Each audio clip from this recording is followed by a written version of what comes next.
Hi there, I'm Jim. And I'm Claire. Let's talk teaching.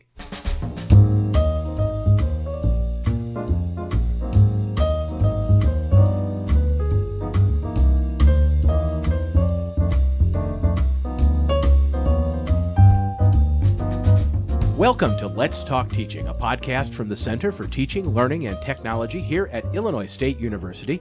I'm Jim G. Joining me for the new year, Dr. Claire LaMonica, our director. Hi, Claire. Happy New Year. Happy New Year. We're recording this a week or two after New Year's. It is probably going to be, I'm not sure when it's going to actually air yet, because we have our big Teaching and Learning Symposium later this week. Thursday as we're recording this, so 2 days from now. And we're hoping to sit down with some of our colleagues from across campus. I'm going to kind of pounce on them in the hallway and bring them into a special little room we're going to set up. And we may be able to probably explain to them what's going on. Yeah, I'll pounce maybe a little strong, but I will try to lure them in there, and we'll talk a little bit about teaching and learning. But today we're here taking another trip to Claire's bookshelf. Yeah. My new favorite feature, and we can call it a feature now because we're doing it twice. Because this is the second time. Our second time. So now it's a feature. We have two data points. Yeah, it's a tradition. So we're taking another trip to Claire's bookshelf, and today we have 3 books. What do they have in common? Well, I'm just looking at them sitting here on the desk, and I realized that they are all the same size, shape, and shape. And there's probably a reason for this. And as we get through this, there probably is. Yeah. They have sort of a workbook look to them. Yeah, they're sort of 8.5 by 11 or a little bigger than that, and they're paperback, and each one is about an inch thick. But that's not. It just makes it easier to find them on the shelf. Yeah, and they also have a certain amount of utility to them. Yes. From I need to do something next time I teach. And that's the thing. The reason that I picked them to talk about is that they are all books of techniques. Mm-hmm. So this is a book that you can pick up on Friday, take home with you over the weekend, and have something to do in your class on Monday. Mm-hmm. So and a good reason for doing it. So that's sort of what they have in common. It's not like Bain, who's very philosophical, or Bain, I guess I would say Bain, who's descriptive, and Palmer, who's philosophical, and Fink, who's, all about design. Mm-hmm. These are, I can do this Monday morning. Okay. So, let's run down the titles and authors that we're talking about. But just so everyone knows, so you don't have to write all this stuff down right now, we will have this on our show page. And of course, some of these we've talked about on this podcast before because they're ones we use all the time. They come up. Right. We use them all the time here at CTLT. Yeah. Take it away. What do we got? Okay. So the oldest one is, it's sort of an oldie but goodie. It's Classroom Assessment Techniques, a Handbook for College Teachers. It's by Thomas A. Angelo and K. Patricia Cross, who endowed our Cross Chair in the Scholarship of Teaching. So that's the first one. The second one is called Student Engagement Techniques, a Handbook for College Faculty. It's by Elizabeth F. Barkley, who is a protege of Patricia Cross's. Mm-hmm. And I think that it has I think it has a foreword by Patricia Cross. And of course, Dr. Barkley was here for our symposium a couple of years ago. That's right. Dr. Barkley was our keynote speaker a couple of years ago. Yeah. Very well received. Yes. Lots of really positive comments after her appearance. So that was nice. The third book is also by Dr. Barkley, Elizabeth Barkley and Claire Howell Major, who I think is a protege of hers. I think there's sort of a family tree evolving here. Yeah. It's called Learning Assessment Techniques, a Handbook for College Faculty. So it also has to do with assessment, but the take is a little bit different. Right. So these are good books to kind of look at when you're trying to figure something out. So, and what exactly you're trying to figure out will determine if it's more of an assessment and what kind of assessment, or more of an activity to actually... Right, kind of a learning, so do I need to, do I want students to learn something? Do I want to find out what they're learning? What exactly do I want to find out? And it helps to have those things in common. Each of the books has a sort of a theoretical overview at the beginning. Mm-hmm. So an introduction to the topic, assessment or engagement, research-based. So, pretty nice scholarly pieces, but very accessible, very readable for the layperson, the person who's not an assessment or engagement expert. And then each of them has sections devoted to specific activities that you can use in particular ways. Okay, so for example, classroom assessment techniques. Okay, this is a classic, an oldie but goodie. The key to using this well is knowing what it is that you want to assess. So the idea here is that these are techniques that you can use in your classroom to figure out how something is going. Okay. All right. So that something might be how your teaching is going. Right. You know, how is your teaching being received? It might be, how is student learning going? Right. Are they mastering the knowledge and skills that you want them to? Some of it has to do with thinking, assessing student thinking, which is kind of like, whoa, how do I do that? Yeah.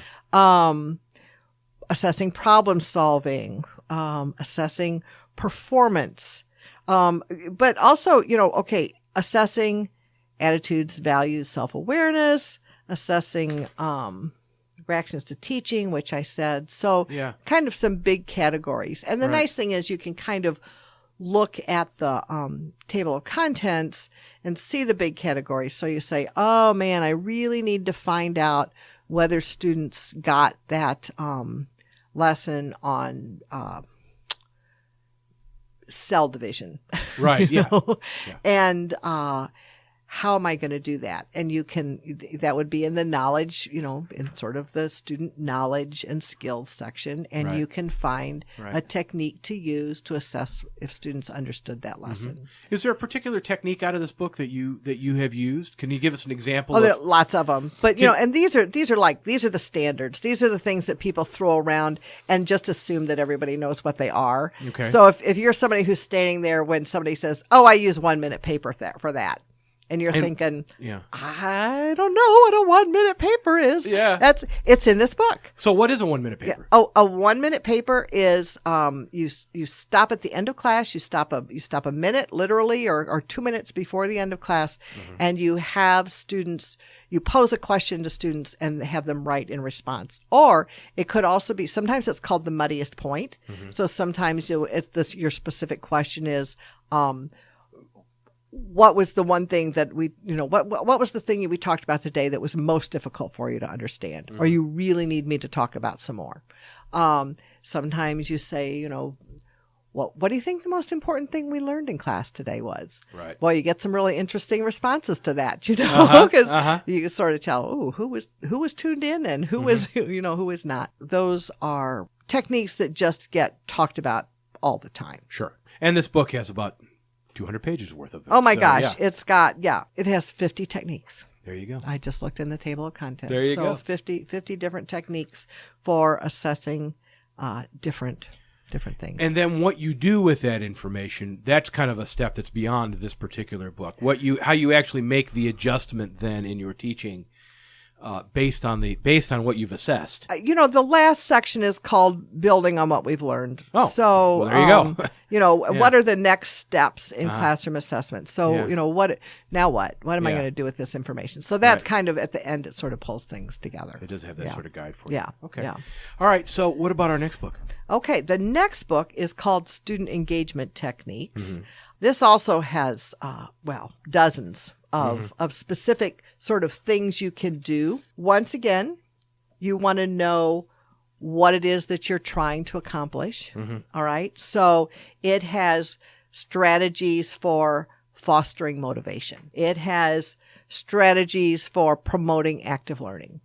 It has strategies for building community, strategies for ensuring that students are appropriately challenged. So, you want to think about what is it that I'm trying to accomplish, and then you can come to this and probably find a strategy that will help you accomplish that particular thing. So the key word that you've used there that you didn't use with the other book is strategy, and I think that that's interesting because we're not trying to answer a particular question. as far as how is this going, or is this working, or is this not working. But instead, you're actually trying. This is more about the delivery of the learning, as it were, of the teaching, and then the students, being engaged in that process. I mean, that's why engagement. And it does have, it does have sort of, I can do this Monday sort of things in it. Yes. Yeah. So there's I just saw this as I was glancing over at the table of contents, and I thought, oh boy, the next time I'm in the classroom, I totally need to read this. Here's one on reduce anonymity, learn students' names, and help student learn each other's names. Right. So that's under the building community Right. section. I'm terrible at learning students' names. I use all kinds of draconian. You have to sit in the same seat, even like they're not going to anyway. But for at least 3 weeks until I learn your names, and then the last day of the 3 weeks, I'm still like, oh my gosh, who are I can't remember those two people who sit in the back. What I find interesting about that example is that it is something that really does help the learning community. It not only helps the students interact with each other, but it helps you as the instructor be more effective because you're able to relate to them on a first name basis, and you remember their names, and and they don't feel like they're just a commodity sitting there in a chair. Well, and this is a book about engagement. It's a book about student engagement. And so the first part is a conceptual framework for understanding student engagement. So, it really helps you understand, what does it mean? What's the relationship between engagement and motivation? What's the relationship between engagement and active learning? So if you feel like you're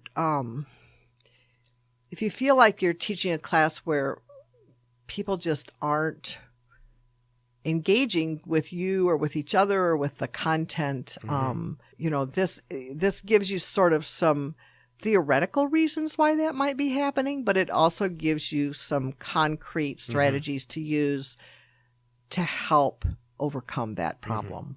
Yeah. I remember reading this when I first, around the time I first came to CTLT. You probably gave it to you. Here, read this.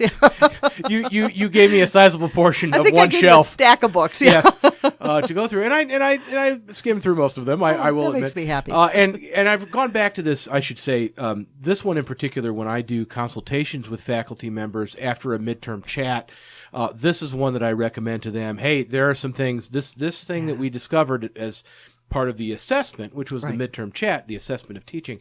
Here are some things that you may want to consider looking at. Yeah. And we do just what we're doing now. We look at the table of contents. Yeah. But I remember actually the introductory section of this, which is about 40 pages or something like that, really helped me understand what we meant by student engagement more, because I always went into it with student engagement as, they turned in the homework. Yeah. And that's not it. But you hear engagement all the time. We talk about that in teaching circles. But what does it really mean? So I think that this breaks it down, because it's also tied then to some concrete examples about concrete strategies about how do you actually achieve that. Right. So that's why this book always gets me kind of excited. And I like having options as a teacher. Yeah. So it is kind of an a la carte. Yeah. I'm going to order off the a la carte menu today. Which is not to say, we should probably pause for a moment here, which is not to say that you should not be planning ahead in your teaching. Oh, no. And have a longer term view. We've talked extensively about the syllabus and about some stuff about lesson plans and whatnot. But this gives you the agility you can still have those long term learning goals. But here you have the agility to actually make adjustments and try something a little bit new, or approach it from a different angle. Right. And I think, you could actually use this very effectively as you were planning your course.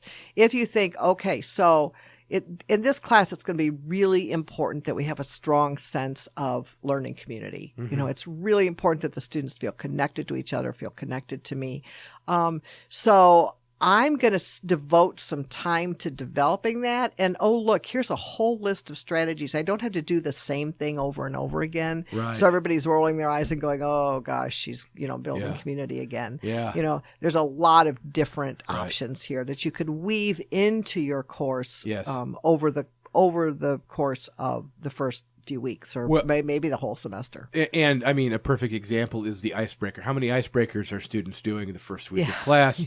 And then if you continue to do them, which some of us do on occasion, because again, we want them to get to know each other's names, but there is a modicum of eye rolling going on sometimes when I do that. So Yeah. So this is a good way to incorporate that through the length and breadth of your course. Right. So how about that third book? Okay. The third one, Learning Assessment Techniques. This is kind of interesting because this is, as I said, Elizabeth Barkley is a protege of Patricia Cross's, and she refers explicitly to the K. Patricia and Thomas Angelo book about classroom assessment techniques in the introduction, and says, yeah, that's great. It's a classic.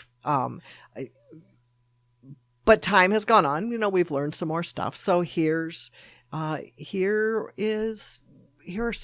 more. Here's some more. Right. And the thing I really like about this book is that it is organized around assessing the 7 domains of learning identified by D. Fink in his book about designing significant learning experiences. Okay. So D. Fink says that significant learning experiences fall into, basically, he has these 7 domains. This gives you a way to assess those, even though some of them we sort of think of sometimes as being kind of touchy-feely. So, for example, D. Fink has the caring domain. And a lot of times we as university faculty are a little bit reluctant to write a course outcome that's something like students will learn to care about, X. Yeah.